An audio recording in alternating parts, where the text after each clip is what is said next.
Quelle stratégie pour sauver le CHU Pointe-à-Pitre-Abîme? Il est en état de vétusté. Son conseil de surveillance s'est réuni cet après-midi pour permettre sa restructuration. Les éléments dans cette édition. Après 400 heures de formation autour des techniques de plantation et de récolte, le recrutement dans le secteur de la banane s'est achevé aujourd'hui. Un bilan qui vous sera détaillé dans un instant par notre journaliste Linda Kayarsi. Que faire après son BTS? C'est la grande question qui s'est posée à la Chambre de commerce et d'industrie des îles de Guadeloupe à Basse-Terre. Les étudiants ont pu trouver des réponses à leurs interrogations à quelques mois de la fin d'année scolaire. Et enfin, coup de projecteur sur cette grande œuvre d'art qu'ont réalisé des élèves de CM2 de Lamentin. Ils étaient encadrés par 3 plasticiens de renom pour faire naître leur talent artistique. Bonsoir à tous et merci de nous accueillir chez vous. On ouvre cette édition avec le verdict qui est tombé aujourd'hui. 25 ans de réclusion criminelle pour Olivier Ferdinand, reconnu coupable de l'homicide volontaire d'Audrey Verdol. Les 12 jurés de la cour d'assises de Melun se sont prononcés. 8 ans après, la famille de la victime pourra enfin faire son deuil. Reportage Solène Boissaille.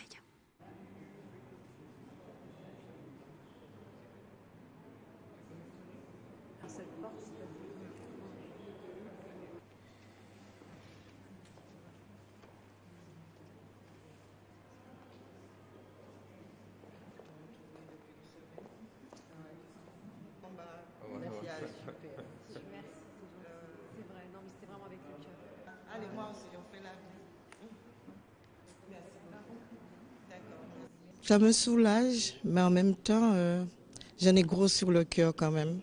Oui, parce qu'il a eu 25 ans. Dans 17 ans peut-être, dans 20 ans, il sera dehors. Mais moi, ma fille, je ne l'ai pas toujours. Hein. Je n'aurai pas ma fille. 25 ans, c'est un soulagement. C'est bien, c'est bien. 25 ans, ça fait 8 ans qu'on attend. C'est que du bonheur. Pour nous, c'est du bonheur. Parce qu'on a attendu, il a fait appel, ben, tant pis pour lui. Il n'aurait pas dû faire appel. Parce qu'il y a des éléments qui se sont passés qui ne s'attendaient pas. Il a une petite amie qui a dit qu'il voulait la tuer aussi, comme il a tué Audrey. Il n'aurait jamais dû parler, il n'aurait jamais dû faire appel. Donc pour nous, c'est un soulagement. Sa mère, elle va pouvoir partir tranquille. Chez nous, le centre hospitalier universitaire de Pointe-à-Pitre-Abîme souffre de vétusté. L'État s'est engagé à accompagner sa restructuration. Son conseil de surveillance s'est réuni aujourd'hui sous l'autorité de la présidente du conseil départemental, Josette Borel-Incertain. Quelle stratégie pour sauver le CHU? On l'écoute, Josette Borel-Incertain, la présidente du conseil départemental. Elle est interrogée par Patrick Curie et Dexter Moïse. Nous avons reçu quand même 70 personnes de la délégation UTS-UGTG pour nous exposer les difficultés du quotidien, les difficultés que les services rencontrent dans leur quotidien, dans l'exercice de leur métier. Donc avec une exigence pour nous de pouvoir les accompagner dans l'amélioration de leur situation, de l'exercice de leurs fonctions. On a passé des moments très difficiles il y a quelques semaines. Actuellement, ça s'améliore parce que l'État nous accompagne, parce que nous avons eu une subvention de 49 millions exceptionnelle, de 49 millions que nous allons mensualiser 3 millions par mois. Donc cela veut dire que petit à petit, nous allons pouvoir payer les fournisseurs, avoir, je dirais, des livraisons dites normales parce que on manque de certain nombre de choses, les plus, je dirais, les plus simples possibles. Mais nous avons aussi pris l'engagement d'apporter des réponses aux problèmes qui nous ont été soumis aujourd'hui, des problèmes qui sont solutionnables le plus rapidement possible. Donc c'était pour permettre aussi de montrer, je crois, aux agents que nous sommes conscients de leurs difficultés, de rassurer le patient, parce que ce que je voudrais, c'est dire aux Guadeloupéens qui viennent se soigner à l'hôpital, ils sont soignés dans de bonnes conditions, c'est-à-dire il y a la volonté des médecins, il y a la volonté de l'ensemble du personnel d'être à leur côté, de leur dispenser des soins de qualité. La campagne sucrière à Marie-Galante démarrera le 15 mars prochain. Cette récolte 2017 tournera autour de 112 000 tonnes, un chiffre qui vient consacrer les efforts des planteurs pour maintenir la canne sur l'île. Mais cela dit, la polémique autour de la construction d'une unité de production électrique adossée à l'unité sucrerie de Grand-Anse fait rage. ATV Guadeloupe y consacrera un dossier complet pour aider à comprendre les tenants et les aboutissants du problème. En attendant, voyez un extrait de celui-ci dans lequel le représentant aux Antilles de la multinationale Albioma, Nicolas de Fontenay, a livré son sentiment à Barbara Olivier et Dexter Moïse. Il est l'un des acteurs clés du projet de centrale thermique de Marie-Galante. Responsable anti-Guyane de la société Albioma depuis 2012, Nicolas de Fontenay se dit surpris des violentes attaques dont son groupe fait l'objet. Beaucoup de réunions se sont tenues avec toutes les parties prenantes, et notamment une réunion importante en 2013. Cette réunion en 2013 s'est tenue rue Oudinot, au ministère de l'Outre-mer, en présence de M. Lurel, qui était alors ministre, et des présidents de la CCMG à l'époque, et des différents maires. Quel maire? Il y avait Mme Hetzel qui était là, qui représentait Grand-Bourg principalement, puisqu'on est sur son territoire. Et tout le monde a convenu de la mise en place du projet porté par Albioma sur une centrale 100% énergie renouvelable, dont les combustibles seraient de la biomasse importée et de la biomasse locale, essentiellement sous forme de bagasse provenant de la sucrerie. Selon lui, les élus marie-galantais, y compris Marie Hetzel, avaient accepté en toute conscience d'utiliser le bois importé des États-Unis comme combustible pour les besoins de la centrale. Évidemment, conforté par cet engagement, Albioma entreprend les études pour les réalisations, toutes les études administratives, études d'impact, etc. suite à ça. Et donc, une fois que nous avons que notre étude d'impact a été validée par l'administration, le tribunal administratif nomme un commissaire enquêteur, et ce commissaire enquêteur va pendant un mois sur l'île de Marie-Galante dans les différentes mairies tenir des séances d'information et recueillir surtout des observations s'il y avait lieu. Là aujourd'hui, il y a cette lettre du commissaire enquêteur qui dit bien toutes les observations écrites ou orales ont été portées à sa connaissance, elles sont toutes en faveur du projet. Et ce sont des réunions qui sont tenues à la mairie dans les 3 mairies de Marie-Galante. Sur ce document officiel daté du 24 juillet 2015, on y découvre un fait troublant. La présidente Marie Hetzel envisage de proposer aux élus communautaires d'entrer au capital de la société Albioma. Les besoins en capitaux sont alors évalués à 17 millions d'euros. Parlons éducation et formation. La formation en vue du recrutement dans le secteur de la banane s'est achevée aujourd'hui. Après 400 heures de formation autour des techniques de plantation et de récolte, de l'hygiène et sécurité alimentaire, l'heure est au bilan. Linda Kerassi s'est rendue à la plantation Grand Café pour un compte-rendu. Reportage. Après 400 heures de formation, ils ont enfin décroché leur attestation d'ouvrier agricole polyvalent du secteur banane. Pour moi, cette formation-là a été vraiment un plus, surtout dans le secteur banane. C'est un secteur qui nous parle, étant donné que la Guadeloupe est porteur de plantation de bananes. Donc, la formation pour moi a été très enrichissante et j'espère par la suite qu'il y aura d'autres personnes qui pourront suivre ce genre de formation en fait. Une formation très technique qui a également permis de balayer les stéréotypes liés au métier de la production bananière. Au départ, quand on m'a parlé de la formation banane, je n'étais pas emballée du tout parce que j'ai toujours entendu de mauvaises choses par rapport à ça. Et puis après, j'ai intégré la formation. Vu mon poids, je ne me voyais pas travailler dans la banane du tout.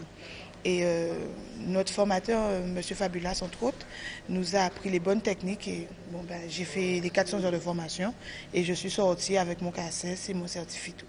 Tous ces nouveaux diplômés pourront ainsi répondre aux exigences et anticiper le vieillissement des salariés de la filière banane. En Guadeloupe, on est confronté à un problème, c'est le vieillissement de la population. Donc, on a 2 soucis. Donc, premièrement, renouveler les personnes qui partiront à la retraite. Mais deuxièmement, monter en compétences, parce que cette banane de Guadeloupe et de Martinique qui se bat, on le voit bien sur le marché mondial, mais si on arrive à se battre, c'est qu'on arrive à produire un produit de niche, donc un produit de qualité. Et pour faire un produit de qualité, il faut des hommes de qualité.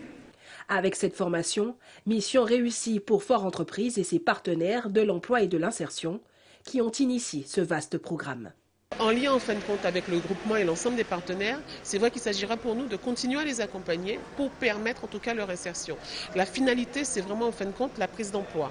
Là-dessus, il y avait une partie immersion en entreprise. Des entreprises les ont reçues, ils ont vu, et c'est vrai que l'évaluation entre ce qu'ils savaient faire au départ pour certains qui n'étaient pas issus du tout en tout cas de l'envie de travailler dans ce secteur, mais qui a été motivé pour faire ce parcours de formation, en termes en tout cas de savoir-faire, reconnu par la profession. Pour continuer à valoriser le secteur de la banane, un forum des métiers est d'ores et déjà prévu la semaine prochaine. Que faire après mon BTS? C'est la question qui s'est posée aujourd'hui au centre d'une rencontre à la CCIG de Basse-Terre. Une conférence permettant d'informer au maximum et au mieux les étudiants de BTS sur les possibilités de poursuivre leurs études en Guadeloupe ou à l'étranger. Compte rendu avec Patrick Curie et Nathalie Dinan. Que faire après le BTS? À quelques semaines de la fin de l'année scolaire, pour ces techniciens, la question se pose. Pour obtenir une réponse ou une piste d'orientation, le Club des entrepreneurs de Gerville-Réache a organisé un colloque. Les étudiants se posent de nombreuses questions et hésitent énormément sur leur choix d'orientation. Et puis la conférence permettra en fait d'être informés au maximum et au mieux sur les différentes possibilités qu'ils ont de poursuivre leurs études ou rentrer directement sur le marché de l'emploi. Parce que beaucoup d'étudiants veulent partir et se posent des questions de termes de mobilité, comment faire, par où passer. Et puis certains décident de rester en Guadeloupe. Certes, il y a beaucoup de choix de formation en Guadeloupe, mais il est toujours bien de partir et certains intervenants le conseillent même parce que partir, c'est une nouvelle expérience. Des experts et anciens élèves ont supporté les bonnes nouvelles qui ont rassuré les étudiants. S'ils veulent poursuivre leur cursus, il existe de nombreuses opportunités. Notre diplôme est considéré comme un diplôme permettant d'accéder directement à la vie professionnelle. Maintenant, aujourd'hui, on nous informe que de manière exhaustive, qu'on a la possibilité de continuer dans des études supérieures, que ce soit en licence professionnelle ou en licence générale. Donc, je trouve que c'est une très très bonne initiative. L'important, c'est de savoir que je pense que chaque élève a toujours envie d'approfondir ce qu'il apprend. Donc, oui et non. Oui, j'avais une idée de ce que je voulais faire, donc continuer dans le management, la gestion. Maintenant, cette initiative me permet d'avoir une idée plus précise de ce que j'aimerais continuer. Ça nous permet en fait de découvrir ce qu'on ne connaissait pas, donc c'est-à-dire qu'il y a plein de choses qu'on ne connaissait pas au niveau des études. Le fait que les intervenants, les professionnels, les anciens étudiants, ils viennent vers nous en fait pour nous expliquer leur parcours professionnel, ça nous donne une idée de la vie active qu'on aura plus tard. J'en avais un, c'était mitigé, mais le fait que les intervenants ils soient venus pour nous expliquer la situation, ça m'a permis de me conforter sur mon choix en fait et je compte continuer sur la voie que j'avais déjà choisie en fait. Une belle initiative qui permettra à beaucoup d'opter pour la bonne orientation. Un peu de sport maintenant. Elles sont pilotes et copilotes et participent pour la 2e année consécutive à l'unique compétition automobile hors piste 100% femmes au monde, le Rallye des Gazelles du Maroc. Fanny Lumière et Ambre Pito-Boulade de l'équipage Guadeloupe nous ont rejoints sur ce plateau. Bonsoir. Bonsoir. Merci toutes les deux d'avoir répondu à notre invitation. Alors Fanny, est-ce que vous pouvez nous expliquer brièvement, nous présenter rapidement le Rallye des Gazelles? Alors, le Rallye des Gazelles, c'est un rallye qui est 100% féminin, qui se passe dans le désert marocain. C'est un rallye où il y a 33 nationalités. Nous sommes les seuls représentantes de la Caraïbe et on en est fiers. C'est un rallye qui est écologique, puisqu'en fait, on ne fonctionne qu'à la boussole et qu'à la carte. Il n'y a pas de GPS. Et en plus, c'est pas un rallye de vitesse. C'est un rallye qui se fait tranquillement, puisqu'en fait, le plus important, c'est de faire le moins de kilomètres possible. Alors justement, vous devez faire un parcours en faisant le moins de kilomètres possible. Quelles sont les difficultés qu'on peut rencontrer, Ambre? Eh bien, pour faire le moins de kilomètres possible, il faut faire du cap. Donc, en fait, on a une boussole qui nous sert pour nous orienter. Avec notre carte, on trace le parcours qu'on doit faire. Et puis, on s'aide des montagnes pour prendre justement notre direction et pour essayer de faire le moins de kilomètres possible. Voilà. Et vous avez une stratégie en tant que pilote et copilote pour atteindre en tout cas votre objectif? Eh bien, pour atteindre l'objectif, c'est de faire du cap, parce que c'est le cap, et d'essayer de passer les obstacles tant bien que mal. Alors, Fanny est quelqu'un qui aime bien aller au cap, donc il n'y a pas de souci, en général, ça passe. Et puis, quand on est une montagne, en fait, on dévie tout simplement, on change de cap, et après, on reprend un autre cap pour être toujours sur la bonne direction. Voilà. Alors, est-ce que ce type de compétition demande une préparation physique particulière pour parcourir, en tout cas dans des conditions extrêmes? Alors en fait oui, effectivement, nous on a un suivi physique qui est très important puisqu'en fait on a une coach sportive qui nous accompagne depuis l'année dernière pour pouvoir faire ce rallye parce qu'effectivement lorsqu'on reste 13, 14, 15 heures, voire 20 heures dans un véhicule, c'est vrai que le corps il bouge et effectivement on ressent quand même la conduite. On a aussi une formation en pilotage. On a aussi une formation en navigation, comme Ambre l'a fait, et aussi on essaye d'avoir surtout le mental. Voilà, parce qu'effectivement, lorsque c'est des courses qui sont aussi longues que cela, le plus important en fait, c'est aussi le mental. Je vois que vous êtes accompagné sur le plateau. Il vous accompagnera oui. aussi. Oui, c'est Didi. C'est Didi. Oui. Alors justement. Il vous accompagnera dans quel contexte? Alors en fait, Myriam Maxo, qui est un designer guadeloupéenne qu'on a reçu ici, qui est extraordinaire, exactement, a monté une association qui s'appelle Didi Nation. Et Didi Nation permet à des enfants qui sont hospitalisés de pouvoir accéder à l'art. Donc en fait, elle permet à ces enfants, cette association permet à cet enfant d'avoir donc que ça soit de la peinture, des feutres, enfin bon, des tableaux pour pouvoir faire de l'art créatif. Alors justement, que représente pour vous ce type de compétition? Puisqu'il ne s'agit pas d'une simple aventure, il s'agit aussi d'une action caritative. C'est aussi humanitaire, effectivement. Mais disons que pendant que nous, on fait le rallye, qu'on est sur le terrain, à côté de ça, il y a une caravane. Mayanga, en fait, va donner des soins dans les villages.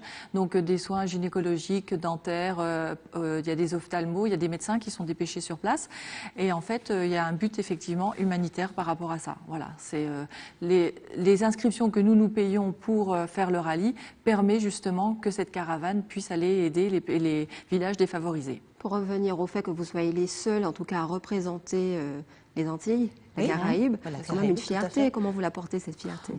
Oui, disons que, en fait, pour nous, c'est un honneur déjà de pouvoir représenter la Guadeloupe. Surtout que c'est pas votre première participation. Voilà, c'est-à-dire qu'en fait, c'est plutôt inversé. C'est-à-dire que c'est nous qui sommes honorés de pouvoir représenter la Guadeloupe, déjà dans un premier temps, et puis de représenter par la suite, effectivement, les Antilles et la Caraïbe. Donc, voilà, et puis c'est un challenge. Et l'année prochaine, vous continuez encore l'aventure? Comment ça se passera? Alors l'année prochaine, on va passer le flambeau. Ah, justement. On va permettre à d'autres jeunes filles de pouvoir réaliser ce rêve. On sait qu'il y en a beaucoup en Guadeloupe, donc on va leur donner les moyens de le faire. On va créer un grand challenge pour que toutes les femmes qui souhaitent réaliser ce rallye puissent s'inscrire et être sélectionnées et sélectionnées par Mayanga et par des professionnels du sport automobile ici. Et vous allez pouvoir les coacher? Alors nous, on sera intervenante. Oui, on va intervenir, on sera communicante éventuellement. Mais c'est vrai qu'il y a un moment, on l'a fait. Et maintenant, on voudrait que d'autres puissent vivre cette aventure avec nous et à notre place. En tout cas, merci beaucoup d'être venu sur ce plateau. Merci d'avoir répondu à nos questions. Restez avec nous. On poursuit avec cette journée mondiale de la plomberie qui se tiendra demain. Selon vous, nos plombiers sont-ils suffisamment rapides et efficaces? Barbara Olivier, Moïse Dexter vous ont posé la question. On regarde. Je ne vais pas dire qu'ils sont tous efficaces et rapides, mais il y a certains qui sont efficaces et rapides. On va trouver quelques-unes quand même. Les pompiers, ils sont efficaces. Hein. Quelquefois, c'est un peu excessif, le montant des prestations. Voilà. Certains, mais pas tous. Mais la plupart, c'est la normale, hein, c'est bon. Quand c'est des petits, c'est-à-dire juste des petites interventions, il n'y a pas de souci.